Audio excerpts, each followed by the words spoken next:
Hello my friends, hope you are fine. C'est toujours une grâce et un privilège pour moi de te retrouver chaque vendredi.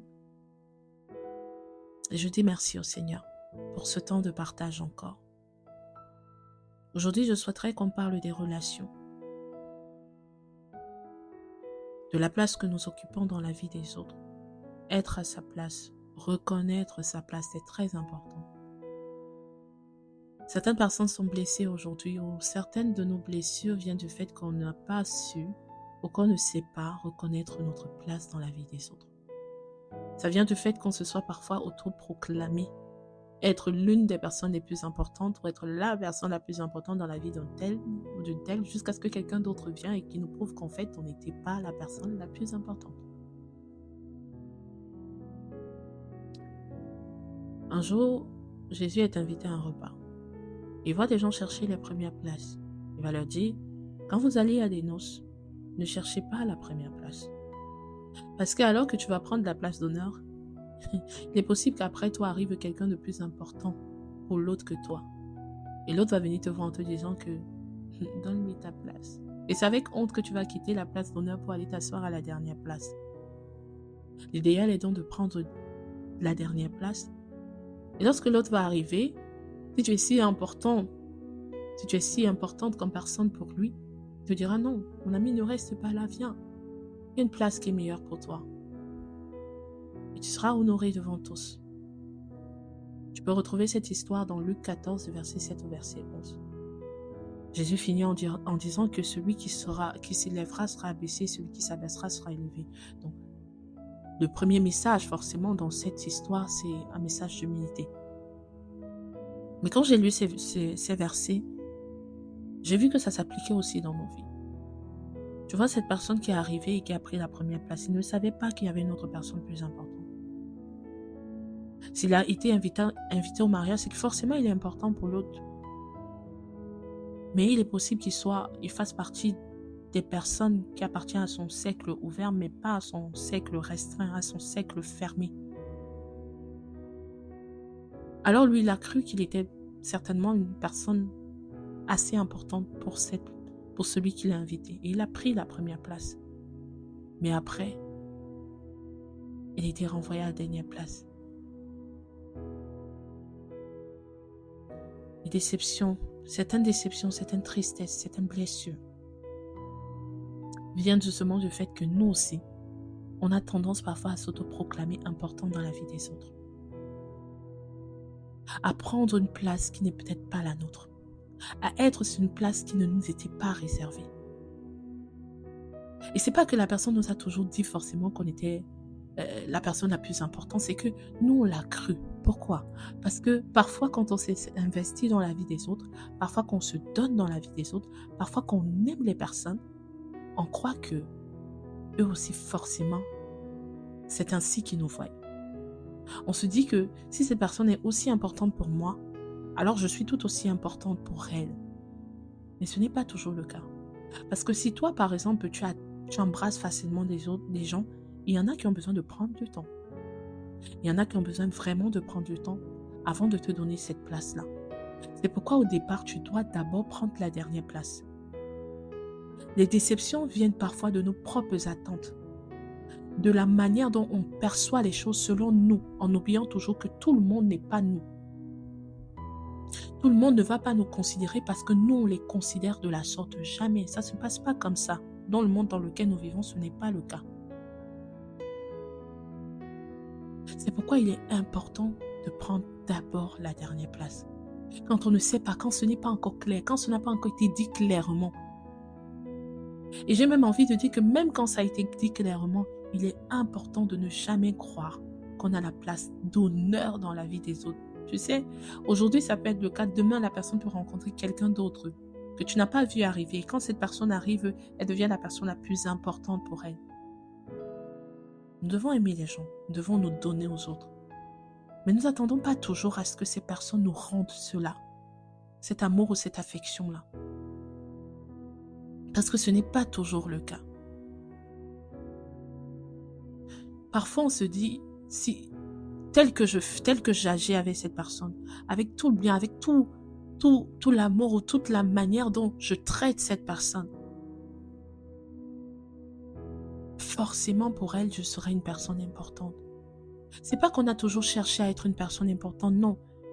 Et c'est pas qu'on l'a fait parce qu'on veut être une personne importante, mais ça semble être parfois logique. C'est que si je m'investis, si je me donne, alors oui, j'aurai cette place. J'ai quand même eu certaines attitudes qui montraient que je tenais à cette personne et que cette place pouvait me revenir. Mais ce ne sera pas toujours le cas. C'est pourquoi il est important parfois de prendre la dernière place. C'est pourquoi il est important de ne pas croire que les gens vont agir d'une certaine façon par rapport à ce qu'on a fait ou par rapport à la manière dont nous on les voit. Ça ne les oblige aucunement à nous rendre l'appareil. C'est vrai que c'est ce qui devrait être. Parce que les relations sont censées aller des deux sens. Et parfois même ça va des deux sens. Sauf que pour cette personne, tu es importante, mais tu n'es pas aussi importante que tu le penses. Reconnais ta place. Et accepte cette place. Et maintenant, si tu ne te sens pas à ta place, tu as tout aussi le droit de partir. Tu as tout aussi le droit de quitter. Parce que tu sais, il y a certains qui doivent reconnaître leur place pour éviter d'être déçus ou prendre la dernière place pour éviter d'être déçus. Mais il y a des gens qui sont dans des relations où ils n'ont même pas de place. Parfois, nous sommes restés dans des relations où nous n'avons pas de place. Genre, tout le monde est assis. Toi, tu es debout et tu restes là. Tout le monde est à l'aise, a une place à l'aise. Toi, tu es à l'étroit, mais tu restes là. Pourquoi tu restes? Pourquoi tu continues à rester dans une relation où tu n'es pas valorisé? Pourquoi tu continues à être quelque part où personne ne te donne la place?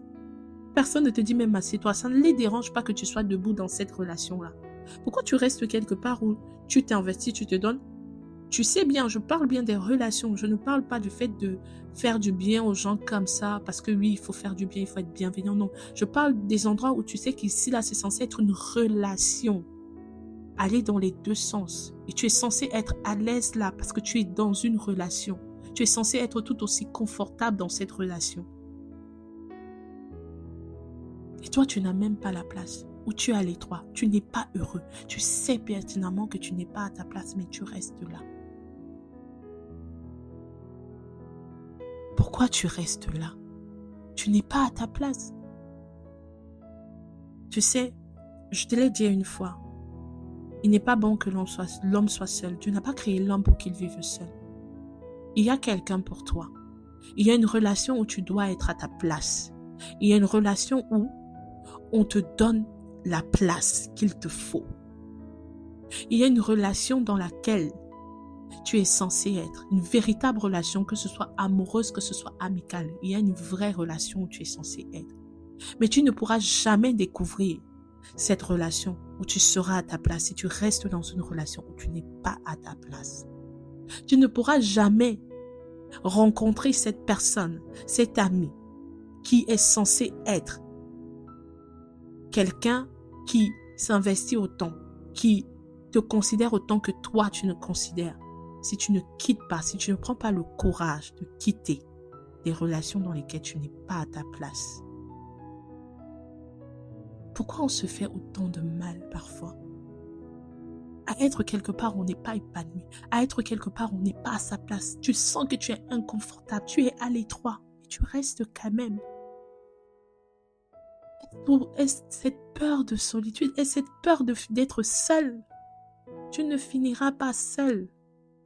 Mais il faut parfois accepter d'être seul pour un temps, pour trouver des personnes, pour avoir maintenant cette grâce de rencontrer des personnes qui ne te feront pas te sentir à l'étroit. C'est tellement triste d'être entouré, d'être avec des gens, mais de sentir qu'on n'est pas à sa place. Autant mieux parfois être seul. Pour un temps, parfois c'est mieux pour trouver une relation dans laquelle on a sa place. Et j'ai l'habitude de dire ou de croire que celui qui a dit qu'il n'est pas bon que l'homme soit seul là, il connaît les personnes qu'il te faut. Il connaît les amitiés qu'il te faut. Il connaît l'homme qu'il te faut. Il connaît la femme qu'il te faut. Alors fais confiance à Dieu et sors des relations dans lesquelles tu n'es pas à ta place. Sors des relations toxiques, sors des relations où tu n'es pas valorisé, où tu n'es pas apprécié, où tu n'es pas aimé. Prends du recul et fais-lui confiance. Et alors que tu te confies à lui, il te mettra sur le chemin, il te dirigera. Et tu sais, peu importe comment les gens te donnent la place, et peu importe même si les gens te donnent une place d'honneur, il n'y aura jamais de place d'honneur qui soit aussi agréable que la place d'honneur auprès de Jésus-Christ. Parce que Christ est venu démontrer l'amour du Père. Le Père, il t'a tellement aimé, Dieu t'a tellement aimé qu'il a donné son Fils unique pour toi. Afin que tu fasses partie de sa famille. C'est ce que Jean nous dit, Jean 3. Pour que tu fasses partie désormais de sa famille par le Saint-Esprit qui vient vivre en toi quand tu acceptes la vie de Christ en toi. Tu fasses partie des siens. Et quand tu fais partie de sa famille, lui, il te donne une place d'honneur. Quand toi, tu le laisses prendre la place qu'il doit avoir dans ta vie, il te donne aussi cette place. Et c'est lui-même qui te conduit par son esprit pour trouver des personnes, des endroits où tu te sentiras à ta place. Et dans ces endroits, tu ne voudras pas toujours prendre forcément la première place. Dans ces endroits, tu sauras aussi que ici, je dois m'asseoir à la dernière. Ici, je continue de faire du bien, même si je ne suis pas autant considérée. Et tu ne seras pas blessé parce que tu sauras que tu auras appris à reconnaître où est ta place. Tu sauras qu'ici, là, c'est la dernière. Je dois avoir la dernière place. Et même quand on va te donner la première place, tu ne t'enfleras pas d'orgueil. Tu ne croiras pas que tu es la plus importante du monde parce que demain, quelqu'un d'autre peut prendre cette place. Mais à chaque fois, tu te retourneras vers le Saint-Esprit qui saura te conduire et te diriger vers des personnes, vers des endroits où tu sauras être à ta place. Et quand même tu seras à la dernière place, tu te contenteras et tu ne seras pas blessé. Parce que ce n'est pas aussi mauvais parfois d'être à la dernière place. Alors, ce que je voulais te faire comprendre aujourd'hui, c'est que tu dois être à ta place. Reconnais ta place. Et ta place est d'abord avec Dieu. Ta place auprès du Seigneur Jésus-Christ. C'est là qu'est ta place d'abord. Et ensuite, il te conduira. Lui qui veut que tu aies des amis. Lui qui veut que tu partages ta vie avec quelqu'un. Parce que ça ne vient pas des hommes, ça vient de lui. Il te dirigera. Il te permettra de reconnaître ta place et d'être là où tu dois être à ta place. Confortable. Et dans des endroits où tu ne seras pas à ta place, tu prendras du recul. Et tu sauras aussi aimer et faire du bien aux gens sans rien attendre en retour d'eux. Parce que l'homme est ondoyant et divers. Aujourd'hui c'est toi, demain c'est quelqu'un d'autre. Mais tant que tu auras fait ta part avec amour et que tu sauras clairement ce qui est, tu n'auras pas à être déçu, tu n'auras pas à être blessé. Que le Seigneur te bénisse abondamment.